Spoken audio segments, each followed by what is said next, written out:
సూరమ్మ తన పక్కింటావిడ గంగమ్మ ఇలా మాట్లాడుకుంటారు. ఏం గంగమ్మ, నీ కొడుకు కోడలు ఎలా ఉన్నారు? నీ కోడలు బాగా కట్నం తీసుకొచ్చిందంట కదా, బాగా సంతోషంగా ఉన్నట్టున్నావుగా నువ్వు. ఎందుకు తీసుకురాదు సూరమ్మ, నా కొడుకు బాగా చదువుకున్నాడు, మంచి ఉద్యోగం చేస్తున్నాడు, 1,00,000 రూపాయలు జీతం. అందుకే నా కొడుక్కి బాగా కట్నం ఇచ్చి మరీ పిల్లనిచ్చారు. గంగమ్మ మాటలకి సూరమ్మ కూడా ఇలా అంటుంది. అవునా గంగమ్మ, అలాగైతే నా కొడుకు కూడా బాగా చదువుకున్నాడు, మంచి ఉద్యోగం చేస్తున్నాడు, అతని జీతం కూడా 1,50,000 పైనే ఉంది. అలా అయితే నా కొడుకు కూడా మంచి కట్నం ఇచ్చే అమ్మాయే దొరుకుతుంది. మాకు ఆస్తులు కూడా బాగా ఉన్నాయిగా, ఇంకా ఎక్కువ కట్నం ఇచ్చే పిల్లే దొరుకుతుందిలే. బాగా కట్నం ఇచ్చే పిల్లనే తీసుకొస్తాను నా కొడుక్కి. పైగా నా కొడుకు అందగాడు కూడా, వాడికి ఇంకా ఎక్కువ కట్నం ఇచ్చే పిల్లే దొరుకుతుంది. సూరమ్మ మాటలకి గంగమ్మ తర్వాత ఇలా అంటుంది. అవును సూరమ్మ, నువ్వు చెప్పింది నిజమే. నీ కొడుకు నా కొడుకు కంటే అందంగా ఉంటాడు, పైగా నా కొడుకు కంటే జీతం కూడా ఎక్కువేగా. ఖచ్చితంగా నీకు బాగా కట్నం తెచ్చే కోడలే వస్తుందిలే. ఇంకా నీ కొడుక్కి పెళ్లి ప్రయత్నాలు మొదలుపెట్టు సూరమ్మ, మంచి కట్నం తెచ్చే కోడలు నీ ఇంటికి వస్తుంది. అవును, ఇంక నేను నా కొడుక్కి పెళ్లి ప్రయత్నాలు మొదలు పెడతాను. సూరమ్మ గంగమ్మ అలా మాట్లాడుకుంటూ ఉండగా ఇంతలో సూరమ్మ కొడుకు అజయ్ వస్తాడు. అమ్మా, నేను నీతో కొంచెం మాట్లాడాలి. సరే సూరమ్మ, నేను ఇంటికి వెళ్తున్నాలే. ఏమిట్రా అంత ముఖ్యమైన విషయం? నేను నీ దగ్గర ఒక విషయం దాచానమ్మా. నేను కాలేజ్ చదువుకునే రోజుల్లో మాధవి అని ఒక అమ్మాయిని ప్రేమించానమ్మా. మాధవి నేను ఒకరినొకరు ఇష్టపడ్డాము. కొడుకు మాటలకి ఒక్కసారిగా అవాక్కైన సూరమ్మ ఇలా అంటుంది. ఏమిట్రా నువ్వు చెప్పేది? ఎంతకాలం నుంచి జరుగుతుంది ఇది? ఎవర్రా అసలు ఆ అమ్మాయి? ఒక్క మాట కూడా ఈ తల్లికి చెప్పాలనిపించలేదా? ఇప్పుడు నీకు పెళ్లి సంబంధాలు చూద్దాము అని అనుకునే టైంలో ఏంట్రా నువ్వు ఇలా చెప్తున్నావు? నేను తనని పెళ్లి చేసుకుందామని అనుకుంటున్నాను అమ్మా. మాధవి చాలా బాగుంటుంది అమ్మా, చాలా మంచి అమ్మాయి, నీకు బాగా నచ్చుతుంది. సరే, మంచి అమ్మాయి, నచ్చిద్ది. ఇంతకీ కట్నం ఏమిచ్చిద్ది? వాళ్ళు ఉన్నోళ్ళేనా? ఎంత కట్నం ఇస్తారు వాళ్ళ పుట్టింటి వాళ్ళు? మాధవి వాళ్ల అమ్మనాన్న బాగా లేని వాళ్ళమ్మా. వాళ్ళది చాలా పేద కుటుంబం. మాధవి ఏం కట్నం తీసుకుని రాదు. కొడుకు మాటలకి సూరమ్మకి బాగా కోపం వస్తుంది. అంత లేని వాళ్ళ అమ్మాయి అయితే మనకెందుకురా? ఏమి కట్నం తీసుకుని రానప్పుడు నువ్వెందుకు పెళ్లి చేసుకోవాలి? కట్నం తీసుకుని రాకపోతే మన బంధువుల ముందు నా పరువు పోతుంది. నిన్ను ఇంత కష్టపడి చదివించాము, మంచి ఉద్యోగం తెచ్చుకున్నావు, అలాంటిది కట్నం లేని కోడలు ఎలా వస్తుందిరా మన ఇంటికి? సూరమ్మ మాటలకి తన కొడుకు ఇలా అంటాడు. అమ్మా, నాకు కావలసింది డబ్బు కాదు, భార్య మాత్రమే. నాకు మాధవియే కావాలి. నేను మాధవిని పెళ్లి చేసుకుంటాను. నేను నీపై ఎన్ని ఆశలు పెట్టుకున్నాన్రా, నువ్వు ఏంట్రా ఇలా చేశావు? కట్నం లేని కోడలు నాకు వద్దురా, నేను ఒప్పుకోను. నువ్వు తనని పెళ్లి చేసుకుంటాం నాకు ఇష్టం లేదు. నేను మంచి అందమైన కట్నం తీసుకొచ్చే అమ్మాయిని చూస్తాను, నువ్వు తననే పెళ్లి చేసుకోవాలిరా. తల్లికి ఇష్టం లేని పని చెయ్యకూడదురా నాయనా. సూరమ్మ మాటలకి అజయ్ సీరియస్గా, నీకు ఇష్టం లేకపోతే చెప్పమ్మా, మేము బయటికి వెళ్ళిపోయి పెళ్లి చేసుకుంటాము. నేను మాత్రం మాధవిని తప్ప ఇంకెవరిని పెళ్లి చేసుకోను.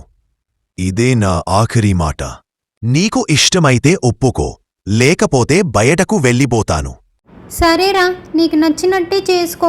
ఇంక నేను చేసేది ఏముంది? నువ్వు ఇంత మొండిగా నిర్ణయం తీసుకున్న తర్వాత నువ్వు తననే పెళ్లి చేసుకో అని సూరమ్మ చాలా కోపంగా అక్కడి నుంచి వెళ్ళిపోతుంది. అజయ్ మాధవిల పెళ్లి జరిగిపోతుంది. సూరమ్మ కొడుకుని కోడల్ని ఇంటికి తీసుకుని వస్తుంది. ఇంతలో పక్కింటి ఆవిడ గంగమ్మ వస్తుంది. ఏంటి సూరమ్మ, నీ కొడుక్కి పెళ్లి చేసేసావుగా, నాకు కనీసం ఒక్క మాట కూడా చెప్పలేదే? పోనీలే, చెప్పకపోతేలే. నీ కోడలు మాత్రం చాలా అందంగా ఉందిగా, ఎంతో వినయంగా కూడా ఉంది నీ కోడలు. ఇంతకీ ఏం కట్నం తీసుకొచ్చిందేంటి నీ కోడలు? కట్నమా పాడా? నా కొడుకు ప్రేమించి పెళ్లి చేసుకున్నాడు, అందుకే ఎవరికి చెప్పకుండా పెళ్లి చేసేశాను. తన పుట్టింటి వాళ్ళు బాగా పేదవాళ్ళంట, ₹1 కూడా కట్నం తీసుకుని రాలేదు. నా కొడుకు ఊరకనే పెళ్లి చేసుకున్నాడు తనని. సూరమ్మ మాటలకి గంగమ్మ నవ్వుకుంటూ పైకి ఇలా అంటుంది.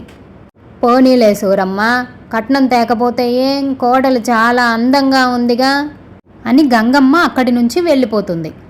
మరుసటి రోజు కొడుకు అజయ్ ఆఫీస్కి బయలుదేరతాడు. మాధవి అజయ్కి బాయ్ అని చెప్తూ ఉంటుంది. అజయ్ ఆఫీస్కి వెళ్ళిపోయిన తర్వాత అత్త మాధవికి చుక్కలు చూపిస్తుంది. నా కొడుకు ఆఫీస్కి వెళ్ళిపోయాడులే, నువ్వు ఇంకా ఊపింది చాలే గాని వంటగదిలోకి పోయి వంట పని చూడు. నీకు వంట పని అసలు వచ్చా రాదా? మీ పుట్టింటి వాళ్ళు కట్నం ఎలాగో ఇవ్వలేదు, కనీసం ఇంటి పనులైనా నేర్పించారా లేదా? అత్తయ్య గారు, నాకు అన్ని పనులు వచ్చండి. మా ఇంట్లో నేనే అన్ని పనులు చేస్తాను. నాకు వంట కూడా బాగా వచ్చు. సరేలే, అయితే పోయి వంట చేసుకోపో. మాధవి వంట చేసుకుంటూ ఉంటుంటే అత్త వచ్చి, ఏంటి ఇంకా నీ వంట పూర్తవలేదా? ఇదేనా నీకు మీ వాళ్ళు నేర్పింది? అన్నం తినే టైం కూడా అయిపోతుంది, ఇంకెప్పుడు వంట చేస్తావు? మేమెప్పుడు తినాలి? అయ్యో అత్తయ్య గారు, వంట అయిపోయిందండి, ఒకసారి రుచి చూడండి నేను ఎలా చేశానో. అత్త మాధవి చేసిన వంటని రుచి చూస్తుంది. వంట చాలా బాగానే కుదురుతుంది. అయినా సరే మాధవిని కావాలని అత్త ఇలా అంటుంది. చిచ్చి, ఏంటి ఈ కూర? ఉప్పు లేదు, పాడు లేదు. ఇంత చెండాలంగా చేస్తారా ఎవరైనా కూర? మళ్ళీ చెయ్యి, ఇది నాకు నచ్చలేదు అంటూ మాధవిని ఏదో ఒకటి అనాలి అని చెప్పి అనేసి వెళ్ళిపోతూ ఉంటుంది. ప్రతిసారి ఇలాగే చేస్తుంది అత్త. మాధవి ఇంటి పనంతా చేసి అలసిపోయి కొంచెం సేపు అట్లా విశ్రాంతి తీసుకుంటుంది. ఇంతలో అత్త అక్కడికి వస్తుంది. ఈ పిల్ల కట్నం ఏమీ తీసుకుని రాలేదు కానీ దర్జాగా పోయి పడుకుందా? ఎలా పడుకుంటుందో చూస్తా నేను కూడా.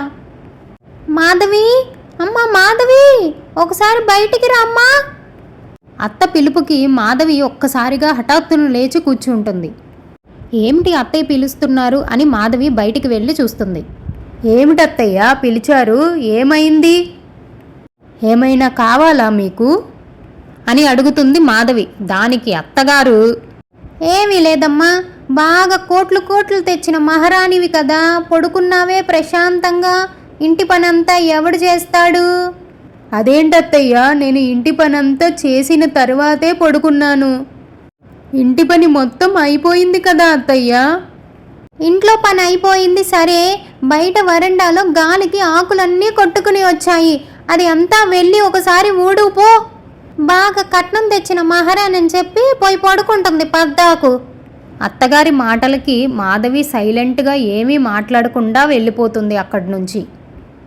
మరుసటి రోజు సూరమ్మ ఫ్రెండ్ తన ఇంటికి వస్తుంది. ఏంటి సూరమ్మ, నీ కొడుకు ప్రేమించి పెళ్లి చేసుకున్నాడంటగా, మీ కోడల్ని మాకు చూపించలేదు. అవును, ప్రేమించి పెళ్లి చేసుకున్నాడులే, ఉండు పిలుస్తాను నా కోడల్ని. మాధవి, ఓ మాధవి, ఇట్రా ఒకసారి. అత్తగారు పిలవగానే మాధవి వచ్చి, నమస్కారం అండి, బాగున్నారా అని మాధవి చాలా పద్ధతిగా వినయంగా పలకరిస్తుంది. అందరూ అంటున్నట్లు నీ కోడలు నిజంగానే చాలా అందంగా ఉంది సూరమ్మ. ఉందిలే, ఏదో అందంగా ఉంటే సరిపోతుందా? కట్నం కూడా తీసుకుని రావాలి. నా కోడలు చిల్లి గవ్వ తీసుకుని రాలేదు. ఇంకా అందం ఒక్కటే ఉంది నా కోడలికి, అంతకంటే ఏమీ లేదు తనలో. అత్తగారి మాటలకి మాధవి ఏడుస్తూ అక్కడి నుంచి నిశ్శబ్దంగా వెళ్ళిపోతుంది. ఒక్క మాట కూడా ఎదురు మాట్లాడకుండా వెళ్ళిపోతుంది. కట్నం తీసుకుని రాకపోతే ఏంటి సూరమ్మ, నీ కోడలు చాలా అందంగా ఉంది, చాలా పద్ధతిగా ఉంది, అంతకంటే ఏం కావాలి నీకు? అలా సూరమ్మ రోజూ మాధవిని కట్నం తీసుకుని రాలేదు అని సూటిపోటి మాటలు అంటూనే ఉంటుంది. మాధవి రోజు బాధపడుతూనే ఉంటుందే కానీ తన భర్తకి ఏమీ చెప్పదు. ఇది ఇలా జరుగుతూ ఉండగా ఒకరోజు మాధవి అత్తగారు ఒక ఫంక్షన్కి వెళ్తారు. ఆ ఫంక్షన్లో ఒక ఆవిడ ఇలా అడుగుతుంది. నీ కోడలు చాలా అందంగా ఉంది సూరమ్మ. ఆ మాటలకి సూరమ్మ, అందం ఒక్కటే ఉందిలే నా కోడల్లో, ఇంకేమీ లేదు, ఒక్క రూపాయి అన్న కట్నం తీసుకొస్తే బాగుండేది. అలా అందరూ ఫంక్షన్లో నీ కోడలు బాగుంది అని అనేసరికి సూరమ్మకి బాగా కోపం వస్తుంది. ఇంటికి వచ్చి మాధవిపై అరుస్తుంది. నువ్వు ఒక్క రూపాయి కట్నం తీసుకుని రాలేదు, అది ఇది అని చెప్పి మాధవిని ఏదో ఒక మాటలు అంటూనే ఉంటుంది. నేనేం చేయను అత్తయ్య గారు, మా అమ్మ నాన్న చాలా పేదవాళ్ళు, అందుకే ఏమీ కట్నం ఇవ్వలేకపోయారు అని మాధవి తన గదిలోకి వెళ్ళి ఏడుస్తూ ఉంటుంది. ఇంతలో తన భర్త అజయ్ అక్కడికి వస్తాడు. మాధవి అలా డల్గా ఉండటం చూసి అజయ్ ఇలా అడుగుతాడు. మాధవి ఏమైంది నీకు అలా ఉన్నావు? చాలా డల్గా ఉంటున్నావా ఈ మధ్య? నువ్వు ఈ ఇంటికి వచ్చిన దగ్గర నుంచి చాలా డల్గా ఉంటున్నావు. ఏమైంది? ఏం జరిగింది నాతో చెప్పు. కానీ మాధవి ఏమీ సమాధానం చెప్పకుండా అలా సైలెంట్గా ఉండిపోతుంది. సరే పద, మనిద్దరం బయటికి వెళ్ళొద్దాము. బయటికి వెళ్తేనన్నా కొంచెం చేంజ్ వస్తుంది నీలో అని ఇద్దరూ బయటికి వెళ్ళటానికి రెడీ అవుతారు. అమ్మ మేమిద్దరం అలా బయటకు వెళ్ళి వస్తాం. కానీ సూరమ్మ ఏమీ చెప్పకుండా అలా సైలెంట్గా వాళ్ళని చూస్తూ ఉంటుంది. కట్నం తీసుకుని రావటం తెలియదు కానీ నా కొడుకుతో షికారులు తిరుగుతుంది ఇది అని మనసులో అనుకుంటూ ఉంటుంది సూరమ్మ. ఏమైంది మాధవి ఇప్పుడు చెప్పు. నువ్వు ఎందుకు అలా డల్గా ఉంటున్నావు? ఏం జరిగింది ఇంట్లో? అమ్మ ఏమైనా అంటుందా? నాకు చెప్తేనే కదా తెలుస్తుంది. ఇప్పుడు నువ్వు నాకు చెప్పాల్సిందే. నువ్వు ఇలా సైలెంట్గా ఉంటే కుదరదు. భర్త అలా అడిగేసరికి మాధవి నోరు విప్పి చెప్తుంది. కట్నం తీసుకుని రాకపోవటం నా తప్ప అండి. మీ అమ్మ రోజు నన్ను ఇలా టార్చర్ చేస్తుంది. కట్నం తీసుకుని రాలేదు అని అంటుంది అని మాధవి జరిగిన విషయం మొత్తం చెప్తుంది. దానికి అజయ్ ఫస్ట్ నమ్మడు. తర్వాత ఇలా అంటాడు. అవునా? మా అమ్మ అలా అంటుందా? మా అమ్మ అలా అంటుంది అంటే నేను నమ్మను. సరే నేను చూసుకుంటాలే పదా. ఈ విషయంపై నువ్వు ఇంకా బాధపడకు అని వాళ్ళిద్దరూ ఇంటికి వెళ్ళిపోతారు. వెళ్ళిన వెంటనే మాధవి కిచెన్లో వంట చేసుకుంటూ ఉంటుంటే అత్తగారు వస్తారు. ఏమ్మా అయినయ్యా షికార్లు నా కొడుకుతో? కట్నం తీసుకొని రాలేదు కానీ నా కొడుకుని చుట్టూరు తిప్పుకుంటుంది. నువ్వు చెప్పినట్టే వింటున్నాడుగా నా కొడుకు కూడా. ఇంట్లో వంట ఎవరు చేస్తారని షికారులు తిరిగొస్తున్నావు నువ్వు? ఇంట్లో ఒక ఆవిడ ఉంది, ఆయనకి వండి పెట్టాలి అని కూడా లేదా? షికారులు కావాలా నీకు? అయ్యో అత్తయ్య గారు, నేనేం వెళ్దామనలేదండి. మీ అబ్బాయే తీసుకుని వెళ్ళాడు. అయినా నేను త్వరగానే వచ్చేసాను కదండి. వంట కూడా పూర్తి చేసేశాను. వీళ్ళ ఇద్దరి మాటల్ని కొడుకు దూరం నుంచి గమనిస్తూ ఉంటాడు. కానీ ఒక్క మాట కూడా మాట్లాడడు. మొత్తం సైలెంట్గా వింటూ ఉంటాడు. ఇలా తన తల్లి చేసే పనులన్నీ దూరం నుంచి గమనిస్తూనే ఉంటాడు. ఒకరోజు ఫ్యామిలీ మొత్తం ఫంక్షన్కి వెళ్తే తన తల్లి మాట్లాడే మాటల్ని అజయ్ దూరం నుంచి గమనిస్తూ ఉంటాడు. అప్పుడు అజయ్కి అర్థమవుతుంది తన తల్లి చేసే పనులకి తన భార్య ఎంత బాధపడుతుంది అని. ఇలా కొన్ని రోజులు తన తల్లి చేసే పనులకి తన భార్య బాధపడటం చూసిన తరువాత ఒకరోజు తట్టుకోలేక ఇంక తన తల్లితో ఇలా అంటాడు. అమ్మా, కట్నం కోసం నువ్వు రోజు మాధవిని ఎంత ఇబ్బంది పెడుతున్నావు? నీ చేష్టలు రోజురోజుకీ మితిమీరిపోతున్నాయి. దానివల్ల మాధవి ఎంత బాధపడుతుందో తెలుసా? కట్నం తీసుకుని రాలేదని నువ్వు మాధవిని ఇలా చేయడం చాలా తప్పు అమ్మా. మాధవి రోజు చాలా బాధపడుతుంది నీ మాటలకి. తనని నేను ఇష్టపడి పెళ్లి చేసుకుని వచ్చాను. అమ్మ, నువ్వు ఇలా మాటలు అనటానికి కాదు. నీకు ఇష్టం లేకపోతే చెప్పు, మేము ఇప్పుడే ఇంట్లో నుంచి వెళ్ళిపోతాము. నేనేం అనలేదురా నీ పెళ్ళాన్ని. నీ పెళ్ళామే కావాలని నా మీద చెప్పుడు మాటలు చెప్పి నన్ను నీ దృష్టిలో చెడు చేస్తుందిరా. నీ పెళ్ళాం అస్సలు మంచిది కాదురా. రోజంతా నాతోనే పని చేపిస్తుంది. తను అస్సలు పని చేయకుండా నిద్రపోతూనే ఉంటుంది. పైగా నాపై నీకు అబద్ధాలు చెప్తుంది. తల్లి మాటలకి ఇంకా బాగా విసిగిపోయిన కొడుకు, అయినా నువ్వు మారవలే అమ్మా. మేము ఇంట్లో నుంచి వెళ్ళిపోదామని నిర్ణయించుకున్నామో మేము ఇప్పుడే ఇంట్లో నుంచి వెళ్ళిపోతున్నాము. మేము ఒక్క నిమిషం కూడా ఇంట్లో ఉండాలనుకోవటం లేదు. మేము వెళ్ళిపోతున్నాం. రా మాధవి, వెళ్ళిపోదాం.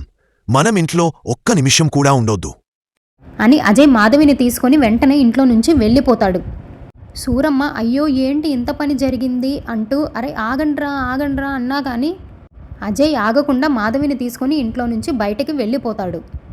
సూరమ్మ ఎంత బతిమలాడినా అజయ్ ఉండదలుచుకోలేదు. ఇకపై తన భార్యని ఇబ్బంది పెట్టదలుచుకోలేదు. సూరమ్మ ఒక్కతే కూర్చుని ఏడుస్తూ ఉంటుంది. అయ్యో నా పని వల్ల నా కొడుకు కూడా నాకు కాకుండా పోయాడే అని సూరమ్మ బాధపడుతూ ఉంటుంది. నేను ఎంత తప్పు చేశాను. కట్నం కోసం కోడల్ని బాధ పెట్టి ఇప్పుడు కొడుకుకు కూడా దూరం అయిపోయాను. కట్నం తెస్తేనే మంచి కోడలా ఫ్రెండ్స్? మీరు చెప్పండి. వీడియో నచ్చితే ప్లీజ్ సబ్స్క్రైబ్.